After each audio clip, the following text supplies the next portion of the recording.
3, c'est une petite série que nous avons commencé avant-hier avec Augustin. Nous allons finir le dimanche prochain. Et c'est pratiquement 1 Pierre chapitre 3, versets 18 à 22, que nous avons divisé en 3. La première, c'est que nous sommes revenus sur la mort de Jésus. Aujourd'hui, nous allons parler un peu sur la résurrection de Jésus et les implications. Et la semaine prochaine, on va parler un peu de qu'est-ce que ça veut dire. Et il nous dit déjà, vous allez vivre des vies engagées pour Christ. Et c'est pratiquement ce que nous appelons ici des vies missionnaires, des vies consacrées à Christ. Et cela, nous le faisons en marge de la célébration de la Pâque. Cette fête, c'est une des grandes dates importantes des chrétiens. J'espère que vous avez noté, par exemple, que quand les chrétiens se rappellent, ils font ce que nous appelons la Sainte Seine, comme nous le ferons aujourd'hui, ils se rappellent de la mort et de la résurrection de Jésus, ils ne se rappellent pas de sa naissance. La naissance de Jésus est importante. L'ascension, comme on le fera très bientôt, de Jésus au ciel est importante. Et nous attendons son retour un jour dans la gloire, c'est important. Mais au centre du message chrétien, il y a la Pâque. Et pourquoi la Pâque? Parce que c'est le sommet, c'est le sommet de la montagne. Et le message, il est simple. Il est vivant. N'allez pas les chercher dans les morts. Le Jésus que nous cherchons, que nous adorons, que nous suivons, avec qui nous marchons, ce n'est pas un mort qu'il faut ressusciter par des incantations. C'est un Dieu vivant qui est à nos côtés et qui marche chaque jour avec nous. C'est ça le message de l'évangile. Et c'est ça le message qui, en théorie, doit marcher avec tous les chrétiens. C'est ça ce que vous devez vous rappeler chaque matin quand vous vous réveillez, chaque soir quand vous dormez, pendant la journée, c'est vous souvenir, non, mon Jésus n'est pas mort, il est vivant, il est à mes côtés, il est avec moi. Et cela est supposé produire une grande différence dans la vie des chrétiens, de tous ceux qui rencontrent ce Jésus. On n'a pas beaucoup de temps, mais vous vous souviendrez de Paul. Paul avant ne s'appelait pas Paul, il s'appelait qui? Saul. Dans Actes chapitre 9, on le voit qui vient et qui, le texte dit, il était en colère contre les chrétiens. Kananguruma, bale watanisikia. C'est même Paul qui s'attaquait aux chrétiens. C'est même Paul, moi, le à l'époque, il était Saul. Si vous avez sur le chemin de Damas, il a changé. Cette même zèle Ikabakia, cette même foi Ikabakia. Mais quand vous lisez dans Philippiens, il dit, je suis en chaîne pour ce Jésus. Je suis devenu un esclave pour ce Jésus. J'accepte d'aller en prison. Je ne sais pas si vous voyez cette transformation radicale. Il va d'un ennemi qui jurait que par la mort de cette secte qui s'appelle chrétien, ces gens qui parlent de Jésus, il devient maintenant le plus grand défenseur de cette secte au point qu'il est prêt à mourir pour cette secte. Et la différence entre les deux, c'est quoi? Il a rencontré ce Jésus vivant. Il l'a rencontré sur le chemin de Damas et ce Jésus a changé sa vie 180 degrés. Ce sont des choses qui malheureusement on a oubliées. On commence à penser qu'on peut rencontrer ce Jésus, on peut entre guillemets devenir chrétien et rester le même. Ça ne marche pas comme ça. Il doit y avoir un changement radical. Pourquoi le texte nous le dit? Parce que le même esprit qui a ressuscité Jésus des morts, c'est le même esprit qui nous ressuscite. Si nous étions morts au péché, nous rencontrons Jésus au travers de son Esprit Saint et sa parole. Nous marchons, nous devenons des personnes nouvelles. Mais aujourd'hui, on a l'impression que dans l'église, vous avez beaucoup de zombies. Ici, on appelle les petits enfants de l'école le dimanche, et on demande c'est quoi les zombies aujourd'hui avec la télévision, ils vont vous dire. Les gens qui marchent comme ça, on ne sait pas s'ils sont vivants ou s'ils sont morts. Ce n'est pas ça ce que l'évangile dit. Nous étions morts au péché. Nous avons rencontré ce Jésus. Sa parole, son esprit nous a donné une nouvelle vie. C'est pourquoi on parle dans les termes bibliques, on dit la nouvelle naissance, la nouvelle vie. On a badirika. Et vous êtes maintenant vivant. Pas un zombie, vivant.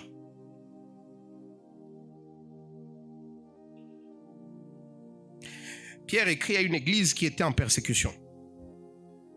Ce n'était pas une église qui était en aisance. Haikuwa kanisa la boss. Ilikuwa kanisa watu wana vichama.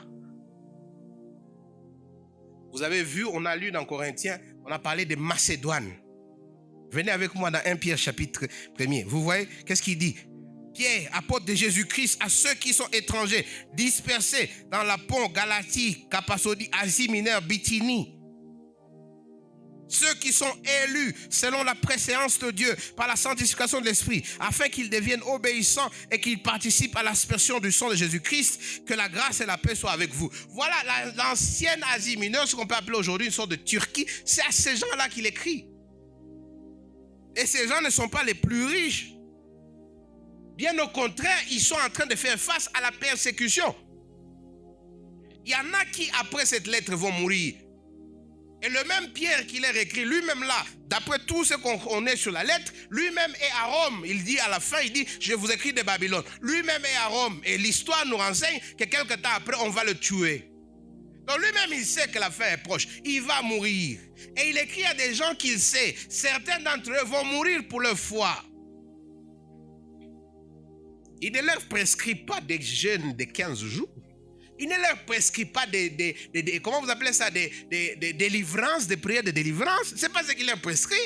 Il leur rappelle le message de la croix. Il leur rappelle c'est Jésus. Il leur rappelle la résurrection de Jésus. Il leur rappelle la vie, la mort et la résurrection de Jésus. Parce que c'est là où les chrétiens trouvent leur fondation. C'est sur cette mort, résurrection de Jésus que les chrétiens trouvent leur espérance. Ce Jésus vivant, un peu pour leur dire, même si on vous prenait la vie, ne vous souciez pas, parce que ce Jésus-là, il est avec vous et il contrôle tout. Et vous allez le rencontrer. Juste quand on vous tue là-bas, vous allez le rencontrer. Vous savez, moi, je me suis toujours posé la question, imaginez-vous, je ne sais pas si vous avez déjà eu la chance de faire quelques recherches, mais il y a des chrétiens qu'on mettait dans les stades et on mettait des animaux sauvages pour les manger. Les lions, les guépards. Et ces gens en plein...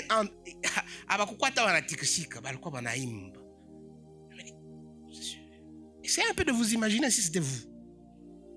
Qu'est-ce qui vous maintient dans ce moment-là? Qu'est-ce qui vous maintient devant un lion?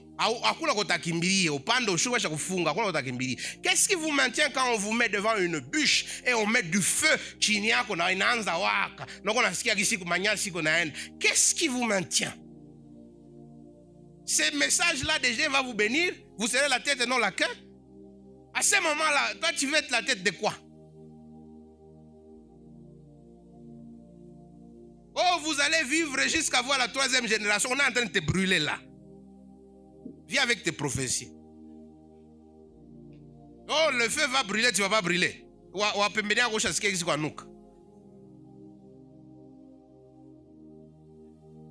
voyez, c'est pourquoi moi je rappelle aux uns aux autres. Mes frères, faisons attention avec tout ce qu'il y a ici autour de nous. D'ailleurs, Paul en parle indirectement. Il parle, c'est un passage un peu obscur.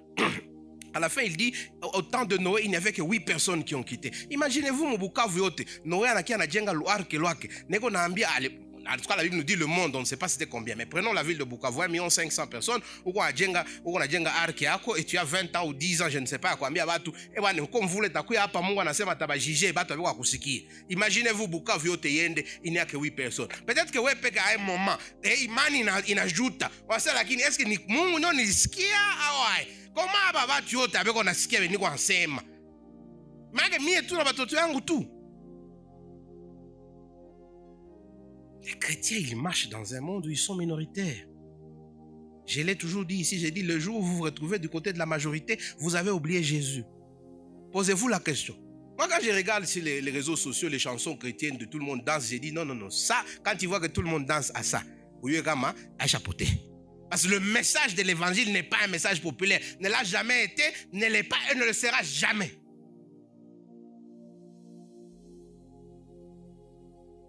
Parce qu'il dit des choses qui vont à l'encontre de la nature humaine, de l'intuition humaine.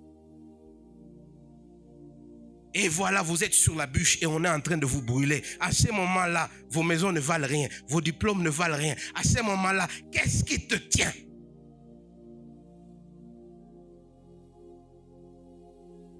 Qu'est-ce qui te tient en ce moment-là? Nous sommes tous des jeunes et je le sais. Et on n'aime pas parler de la mort, je le sais. Nous sommes aussi des bantous, on n'aime pas parler de la mort.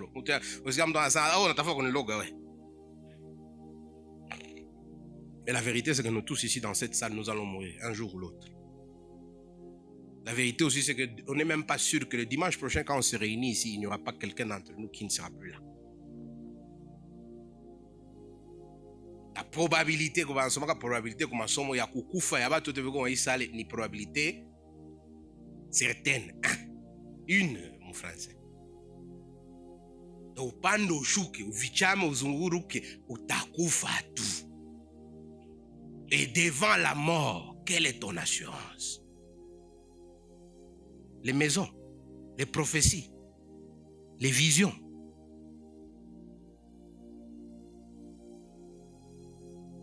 Paul leur dit,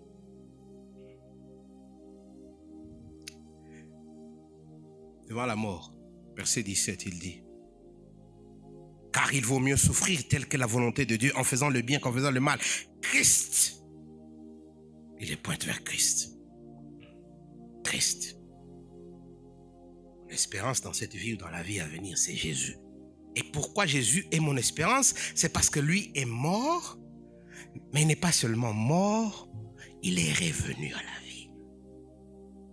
Il n'est pas mort, il est revenu à la vie. Et c'est le même esprit qui a ramené Jésus des morts. Et c'est le même esprit qui spirituellement m'a ramené des morts. Et 1 Corinthiens 15, il le dit, c'est le même esprit qui nous ramènera à la vie physique. C'est ça l'espérance chrétienne. Ce matin, mon frère et ma soeur, ma prière, c'est que vous ayez le temps de vous poser la question. Est-ce que réellement l'Esprit de Dieu a créé en vous ce que vous ne pouvez pas créer en vous-même? C'est-à-dire cette nouvelle vie. Cette vie que seul Dieu peut produire. Cette vie qui change un Saul en un Paul. Un persécuteur de l'Église en un défenseur de l'Église qui veut le défendre jusqu'à sa mort. Est-ce que vous avez cette vie? Je ne vous demande pas si vous savez chanter les Nyimba Okovo, si vous sentez les versets, si vous savez danser. Je ne vous demande pas ça. Est-ce que vous avez cette vie que seul l'Esprit de Dieu peut créer en vous? Est-ce que vous l'avez? Et si vous ne l'avez pas, j'ai prié que Dieu vous rende, comme le verset 10 dit, que Dieu a rendu Jésus vivant par l'Esprit. Ma prière, c'est que Dieu vous rende vivant par l'Esprit. Parce que naturellement, nous sommes morts au péché. Et dans cette salle, il y aura des gens. Il y aura des gens qui, pour la première fois, ce sera une nouvelle vie que vous avez. Mais il y aura aussi d'autres qui, peut-être, se sont endormis le long du chemin, sont devenus un peu des zombies. Vous ne savez pas si réellement vous êtes vivant avec Jésus ou pas. Parce que vous êtes entouré dans la routine de l'église. Vous êtes peut-être le long du chemin tombé dans l'incrédulité. Vous êtes tombé dans le péché ouvertement. J'ai une bonne nouvelle pour vous. C'est Jésus n'est pas mort, il est vivant. Et il veut vous redonner la vie. Mais est-ce que vous le voulez? Et il y en a qui vont dire, Seigneur, ravive le feu en moi. Je me souviens de quand ce feu brûlait en moi. Et je vous dis, la bonne nouvelle, c'est quoi? Il n'est pas mort, il est vivant. Et il veut le faire. Il veut vous mettre au feu. Il veut vous raviver. Si seulement vous lui demandez. C'est Jésus a été rendu à la vie. Il était mort, il a été rendu à la vie. Verset 18. Voici ce qu'il dit. Christ a aussi souffert une fois pour toutes, pour les péchés. Lui, juste pour les injustes, afin de nous ramener à Dieu. Ayant été mis à mort quant à la chair, mais ayant été rendu vivant quant à l'esprit. Non, je ne vais pas expliquer tout le verset. Augustin l'a si bien fait la fois passée. Mais le principe du message chrétien, c'est qu'il y a une mauvaise nouvelle, il y a une bonne nouvelle. Quelle est la mauvaise nouvelle? Et les gens ne veulent pas entendre ça. Et nous avons créé des églises qui ne veulent pas nous dire la mauvaise nouvelle. La mauvaise nouvelle, mon frère et ma soeur, c'est que vous, dans votre état naturel, que vous soyez quelqu'un qui n'a jamais menti, qui n'a jamais péché, qui n'a jamais couché avec qui que ce soit. Non, mon cher ami, vous êtes mort spirituellement. Quelles que soient vos bonnes œuvres, quels que soient vos efforts. Vous savez, des fois, je rencontre des gens, ils disent, moi, je suis né dans la famille, dans l'église. Depuis que je suis jeune, moi, je suis dans l'église. Moi, je suis... Même ça, même si vous étiez devenu pape, vous êtes mort spirituellement. C'est ça la mauvaise nouvelle. La mauvaise nouvelle, c'est que puisque nous sommes les descendants d'Adam, puisque nous portons en nous l'ADN, le gène des pécheurs,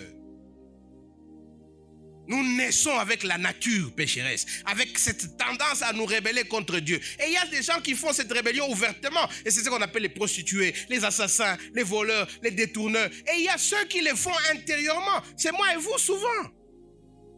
Jésus, quand il marche sur terre, il dit quoi? 2 grands commandements. Tu aimeras ton Dieu de toute ta force, et toute ton âme et toute ton énergie. Et tu aimeras ton prochain comme toi-même. Faisons un petit test. Posez-vous la question. Depuis que vous vous êtes réveillé ce matin, vous qui dites que vous n'avez pas de péché, vous qui dites que vous êtes en bon terme avec Dieu, depuis combien de temps vous avez pensé à Dieu?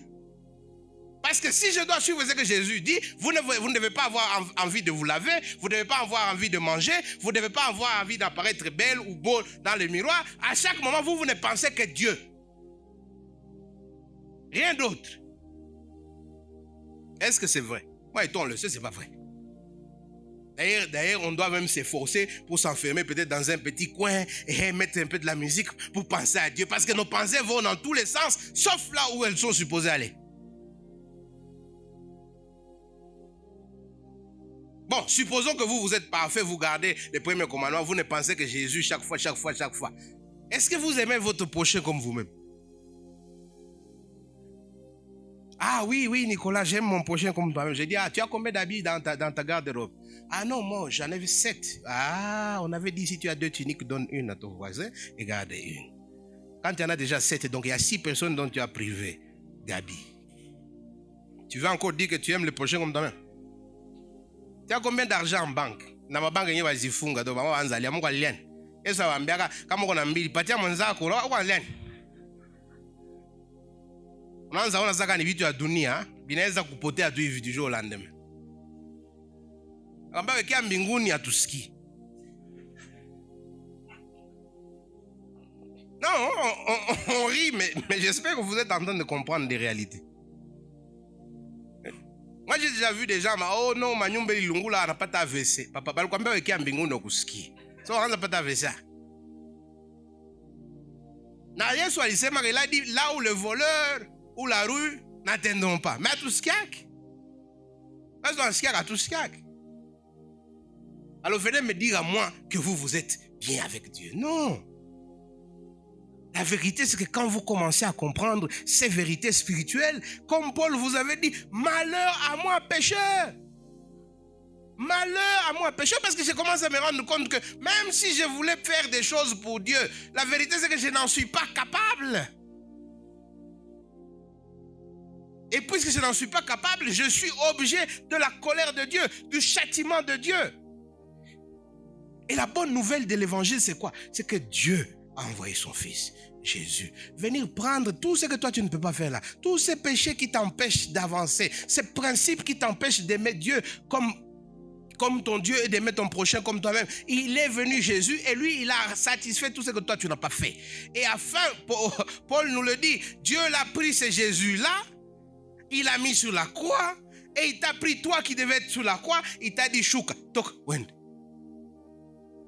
Il a pris lui qui n'avait pas de péché et il l'a fait devenir péché pour que nous qui sommes péchés deviennons la justice de Dieu. C'est ça la bonne nouvelle de l'évangile. Quand l'évangile on la prêche, quand on dit c'est une bonne nouvelle, c'est parce qu'on parle à des gens morts spirituellement, parce qu'on parle à des gens condamnés spirituellement, c'est parce qu'on parle à des gens qui ne peuvent même pas, malgré leur église, malgré leurs bonnes œuvres, ils ne peuvent pas se sortir de cette emprise de l'humanité. Et on leur dit, non, ce que vous ne pouvez pas faire, Dieu l'a fait pour vous, au travers de Jésus. Et l'appel de l'évangile est simple. Il dit, vous avez 2 choix. Vous pouvez continuer à essayer de vous-même, ou vous pouvez embrasser Christ et ce qu'il a fait. C'est ce qu'on appelle la foi. Et Dieu dit, je ne vous demande rien. Et je ne le fais pas parce que vous êtes bon. C'est ce qu'on appelle la grâce. Vous allez les recevoir gratuitement. Je l'ai fait unilatéralement. Vous ne m'avez pas posé de questions. Moi-même, je vis votre besoin. Moi-même, je suis intervenu. Et maintenant, je vous dis, celui qui veut, prend. Celui qui ne veut pas, continue comme tu es. Et c'est le choix que nous tous, nous avons. Et ce que j'aime dans la Bible, c'est encore mieux. Et c'est de ça que je vais parler un tout petit peu ce matin. C'est que ce n'est pas seulement que Dieu nous donne le choix, mais il fait ce qu'il a fait pour Jésus. Il crée en nous une nouvelle vie afin que nous soyons capables d'embrasser Jésus. Il nous ouvre les yeux spirituels pour comprendre notre mal, pour comprendre nos péchés et pour nous tourner vers Jésus. Mon frère, ma soeur, j'aimerais le dire ce matin. Moi, Nicolas, je ne peux pas créer cette vie en vous. Dieu seul peut. Ne vous trompez pas par l'église. Ne vous trompez pas par les choses de l'église. Ce sont des autoroutes pour l'enfer. Mettez votre confiance uniquement en Christ et en Christ Jésus. Là, c'est bien. Nous rencontrer, il y a de la place pour ça. Mais ne vous trompez pas. N'allez pas avec la masse pensant que, puisque vous êtes dans la masse, vous êtes à bon port. Non. Assurez-vous que Dieu a créé cette nouvelle vie en vous. Et si vous n'êtes pas sûr, tournez-vous vers lui puisqu'il veut le faire. Il est disposé à le faire. Les seules prières qu'on sait, moi et vous, que Dieu va dire oui. La seule et unique prière qu'on sait avec 100% à laquelle Dieu dit toujours oui, c'est la prière d'un pécheur repentant. De quelqu'un qui se tourne vers Dieu et dit, Seigneur, crée en moi une nouvelle vie. Sauve-moi. J'espère que ce sera votre cas ce matin. Parce qu'il n'y a que l'Esprit de Dieu qui peut ressusciter les morts. Il n'y a que l'Esprit de Dieu qui peut vous donner cette nouvelle vie. Il n'y a que l'Esprit de Dieu qui peut faire que des gens qui sont morts spirituellement deviennent des gens vivants, pleins de vie. Je lisais pendant la semaine la création de l'insuline. Il y a des hommes de science en 1920-23, je crois, au Canada, qui ont su purifier l'insuline. Et ces médecins sont allés, ces hommes de science, en 1923, sont allés dans une salle où il y avait des enfants comatoses de diabète. Le diabète, il a fait qu'au niveau, il y en a un coma. Et ces enfants, comme il n'y avait pas de médicaments, c'est des petits enfants, 10, 5, 10, nakushuk. Une cinquantaine avec leurs parents. Les enfants, le coma et diabète. Et les parents ne pouvaient rien faire. Tout le monde attendait seulement que et celui qui écrivait, il dit, c'était merveilleux de voir que chaque fois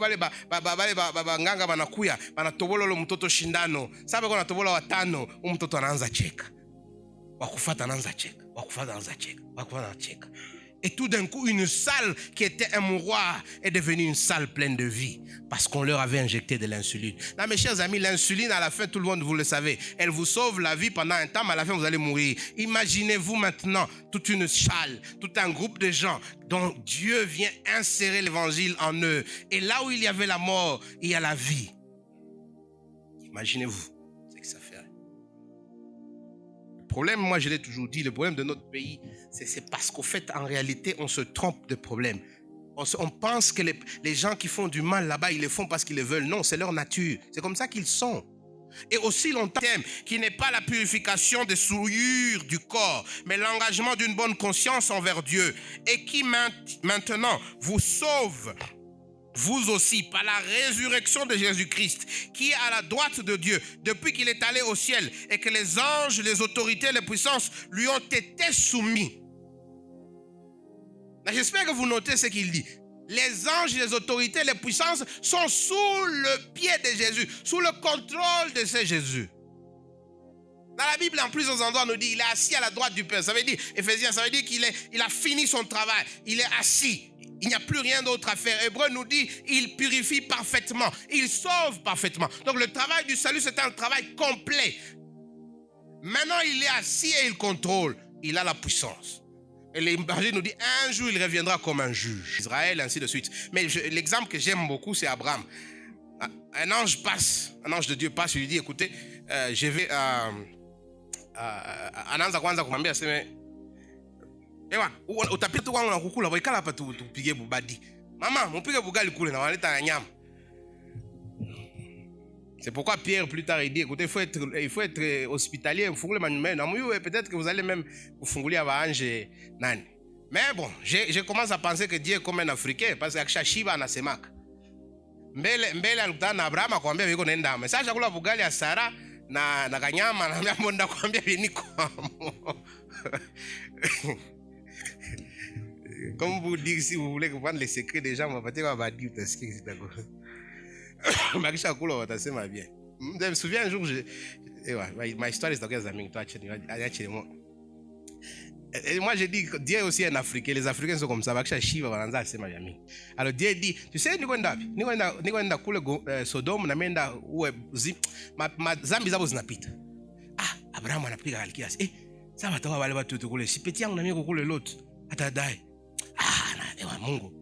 Hivi ma influence kwanza kale. Ewa. Sasa ushakula kwa badi yangu lakini hawezi nifanyia favor. Ase nikufanyia favor gani? Ase bon, sasa unafika kule. Ukikutana watu 50, hawezi kuwahurumia. Bon, sawa, hivyo ndio nasema basi. Bon, nikutana 50 za. Master apika taka kasi. Ese watenea 50. Bon, tuseme lakini nishaona bakuzini. Atawa. Ukutana hata 30 basi. Hakuna problem. Hata 20, hakuna problem. Hata 10. Moro sama nasomaka ile nasemaka antukani mzuri sha tukishi wakati ya Abraham. Juu Abraham akikia kupunguza wachuruzi unaweza regret.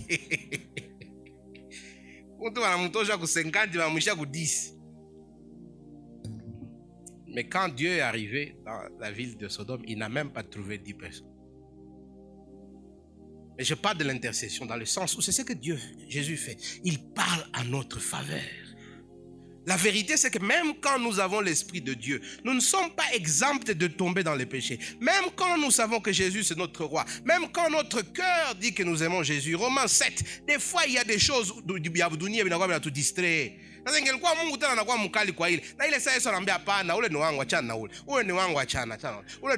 pourquoi Paul peut commencer dans Romains chapitre 8. Il n'y a plus de condamnation pour ceux qui sont en Christ Jésus. Parce que chaque fois qu'ils tombent, qu'ils les relèvent eux-mêmes, non, l'Esprit de Dieu. Et Jésus dit non, vous, il est niangui. Il est assis à la droite du Père, il intercède pour nous. Non, il n'est pas seulement assis à la droite du Père, il marche avec nous au travers de son esprit, l'esprit qui donne la vie. Il a dit, je m'en vais au Père, mais je vous enverrai un qui va vous réconforter, un qui va marcher avec vous, un qui va vous donner la vie. C'est ce qu'il a dit, Jean 14, vous lisez, 14 à 17. Mais moi, je rencontre des chrétiens souvent et je me pose la question, qu'est-ce que... Nous avons fait ensemble cette histoire, l'étude sur votre expérience personnelle avec Dieu. Et j'ai dit, mais ouais, unaweza sema nini maisha kwa sababu mkristo sasa, unaweza sema nini ulitembea nao na Mungu, na roho wa Mungu. Nini? Toute ta vie chrétienne, 5 ans, 6 ans, 7 ans, depuis que tu dis, qu'est-ce que tu as déjà fait avec Dieu, que seul Dieu peut faire? Acheter un véhicule. Gari, kujenga nyumba. Na vishe tulizala nilipata nyumba. Vraiment tu penses que ça vraiment c'est ukiangalia uko sûr que bapagani na wana vitu. Donc vous commencez à voir que des fois il y a des choses qu'on nous vend qui en réalité ne sont pas des choses de Dieu. Nous marchons avec l'Esprit de Dieu. Nous avons quelqu'un au ciel qui couvre nos arrières, qui veille sur nous. Quand on vous dit que Jésus, on lui a remis toute autorité, tous les anges et toutes les autorités, Colossiens encore en parle. Moi, je pose la question aux chrétiens qui ont peur des sorciers. Quel est ce sorcier qui va te toucher? Oh, Valini Passoum, qui va t'empoisonner toi, si tu es un enfant de Dieu? Qui? À cause de mais quand tu entends des choses comme ça, tu dis, parce que moi, je dis, toi, qui es-tu?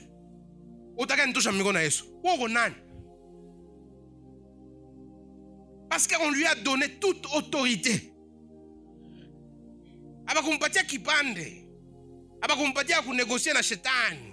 On lui a donné toute autorité. Lui-même le dit. Matthieu, toute autorité m'a été donnée. Pierre, il parle à une église qui est en persécution, à des gens qui risquent de se retrouver brûlés au bûcher. Et il leur dit, ne vous en faites pas. Toute autorité lui a été donnée. Et s'il décide que votre mort, c'est pas le bûcher, ne vous en faites pas. C'est pas parce qu'il n'est pas fort, c'est pas parce qu'il ne vous aime pas. C'est parce qu'il pense que c'est le meilleur chemin pour vous, pour votre sanctification. À aucun moment, vous ne devez douter de la bonté de Dieu, de la volonté de Dieu et de l'amour de Dieu. Il dit non. C'est vrai, je sais, nous passons des fois dans des moments très difficiles dans la vie et vous vous dites, Dieu, il est où? J'ai dit, la seule réponse que vous ne pouvez pas dire, c'est que Dieu est absent. Non. Nous chantons ici, il y a une chanson, il dit, il était avec moi dans le feu. C'est ça ce qu'on voit, Daniel, avec ses amis. Ils sont là, 3, Daniel, Meshach et Abednego. On les jette dans la fournaise ardente. Et les gardiens même sont brûlés en les jetant. Et après, le roi se réveille. Regarde, mais je vois, il y a un 4e, comme un enfant de Dieu. Mes chers amis, si Dieu décide de vous garder, qui est celui-là qui va vous tuer? On les jette dans les feux, ils ne meurent pas. On les jette dans la fosse aux lions, ils ne meurent pas. Mais 2000 ans plus tard, 3000 ans plus tard, d'autres chrétiens sont mis dans les feux, ils brûlent. D'autres chrétiens sont mis devant les lions, ils meurent. Parce que c'est Dieu qui décide. Ce n'est pas vous. Et dans le deux cas, c'est la volonté de Dieu. Alors moi, je dis, toi, oh non, nipatia sumu. Je dis, hakuna sumu mie inaweza kunigusa hako kama Mungu akuamua itanibeba. Donc kama nilidae na sumu, haiko wewe ndio ulinipisha sumu. Mungu ndio alisema ndio gari yangu ile Nikola mimi nakubeba leo. Ishi hapa. Na kama Mungu akuamua itakuwa vitamini.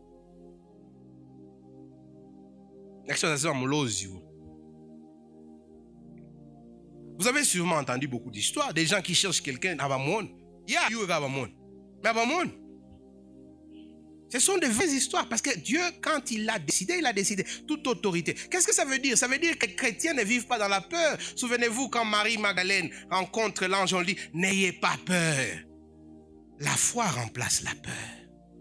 Maintenant, je marche dans le monde, je n'ai pas peur. Je sais que mon Jésus est en haut et l'Esprit de Dieu est avec moi. Sitaogopa na wanadamu na circonstance yote itanifikia, najua ni Mungu alipanga. Et je sais qu'en ce moment-là, il est avec moi. Et s'il décide que yangu inaishi hapa, naenda kuwa naye milele. Parce que je sais que ses promesses sont vraies. Vous savez, c'est Jésus quand il ressuscite. Mais il a déjà dit, Marc 10, il dit, oh, le Fils de l'homme sera crucifié et après 3 jours, il va ressusciter. Il dit à ses disciples, je m'en vais au Père préparer une place pour vous. Alors s'il a dit qu'il allait ressusciter, il est ressuscité. C'est-à-dire que c'est vrai, il va au Père faire quoi? Préparer une place pour nous. Mais la vérité, moi et toi, nous aimons le monde tellement qu'il vient mbinguni des fois atuwazaki. J'ai parlé à quelqu'un une fois, il faut que je termine, qui dit, yakwenda mbinguni, twende ishi hoteli moja. Nikamwambia, est-ce que wewe utaamua? Je pense, moi, que ceux qui sont nés de nouveau, ceux qui ont reçu l'Esprit de Dieu, la vie que l'Esprit de Dieu crée en nous, ceux qui, comme Paul le dit, sont devenus de nouvelles créatures. Voilà, l'homme ancien est mort et le nouveau est né. Le nouveau a des aspirations. Parmi ces aspirations, il y a le besoin d'être en communion avec Dieu. Et donc, vous ne le forcez pas à lire la Bible. Il y a le besoin d'être en communion avec Dieu. Vous ne le forcez pas à prier. Il y a le besoin d'être avec les autres frères et sœurs pour entendre ce que Dieu fait en eux. Et donc, vous ne le forcez pas à aller à l'église. Il y a le besoin de voir des gens venir à Christ parce que son cœur se meurt quand il voit des gens perdus. Vous ne le forcez pas à faire l'évangile. Mais il y a aussi le besoin de voir c'est Jésus, comme Paul le dira plus tard. C'est Jésus que vous n'avez pas vu, mais vous l'aimez. Il y a ce besoin en cette personne de dire, j'aimerais voir celui qui m'a sauvé. J'aimerais le voir un jour. Mais si vous êtes honnête, et moi je suis honnête, ce désir-là n'est pas en nous tout le temps. On a plutôt le désir, mais il n'y a pas ce désir de dire, oh Seigneur, j'aimerais vraiment ce que moi nous connais. Imaginez-vous un peu, vous allez au ciel et vous rencontrez avec Pierre, avec Moïse, avec tout le monde, et vous commencez à leur poser la question, Daniel, niambie kwanza, monte le température gani moye borako. C'est comme ça que Paul, quand il parle, il dit, Maranatha, viens Seigneur, viens.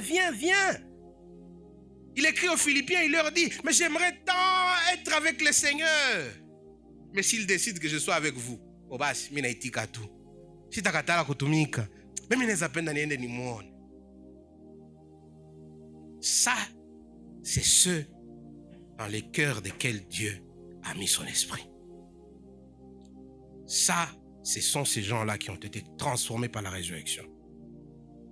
La Pâque et la résurrection, ce n'est pas la théorie, c'est la pratique. C'est des vies transformées radicalement. C'est des cœurs qui cherchent Dieu, qui aiment Dieu plus que tout. Êtes-vous né de l'esprit? Êtes-vous né de l'esprit? Est-ce que roho wa Mungu aisha kupatia ile maisha bupya? Wewe peke unaanza jiuliza, unasema hii vitu viko nanifikia sivielewe. Ou vous êtes la même personne? La seule différence peut-être c'est avant Jésus, après Jésus. Avant en théorie de dire à l'église, c'est que vous êtes comme on dit un pécheur mouillé. C'est peut-être ça la seule différence. Nos vies doivent changer radicalement si réellement nous avons connu ce Jésus ressuscité. Si nous avons reconnu ce qu'il a fait à la croix pour nous. Et si l'Esprit de Dieu l'a appliqué en nos cœurs, si nous avons la foi, nos vies doivent être radicalement changées. En termes de valeur, en termes d'aspiration, en termes de comment nous vivons nos habitudes. Radicalement changées. Si elles ne le sont pas, je vous dis, tournez-vous vers Christ ce matin.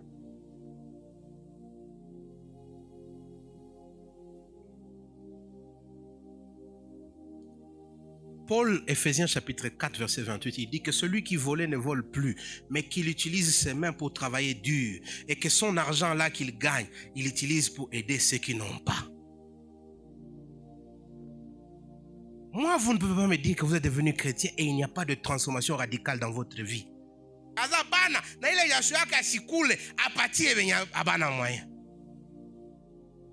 C'est ce qu'on a aussi vu dans Paul, n'est-ce pas? Paul qui haïssait l'église est devenu le plus grand défenseur de l'église. Le voleur est devenu la personne la plus généreuse. Celui qui créait la panique et la mort dans les quartiers est devenu la personne qui crée la vie dans les quartiers. Parce qu'il est rendu vivant par l'esprit. Et vous, on va vous accepter, vous allez être populaire. Jean 1, il dit la parole qui a créé le monde est venue dans le monde. Le monde l'a accepté? Non, il dit le monde l'a rejeté. Et vous qui êtes nés de la parole, de cette même parole, vous pensez que ce monde vous acceptera? Ce monde va vous rejeter. Et la question que nous devons nous poser en tant qu'Église, ce n'est pas combien nombreux nous sommes, mais combien fidèles nous sommes à Jésus. C'est important d'évangéliser. La croissance numérique a sa place. Ça veut dire que nous sommes en train d'atteindre des gens et Dieu est en train d'ouvrir les cœurs des gens au travers de nos prières et sa parole. Mais la vérité aussi, c'est que nous devons nous contenter de ne pas être dans la majorité. Chaque fois, je vois des gens qui disent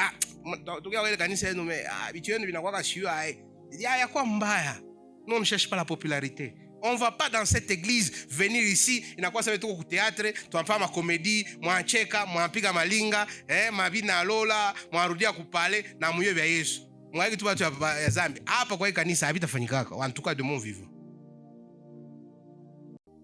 On va parler de Jésus. On va parler de ce Dieu qui est mort pour nous. On va parler de ces péchés qui nous de ces péchés qui ont fait que celui que nous aimons meurt à la croix. Et de notre besoin de nous sanctifier. On va parler encore et encore de la parole. Mais on va aussi parler de l'espoir que nous avons, de ce Jésus ressuscité qui reviendra nous prendre un jour que nous attendons.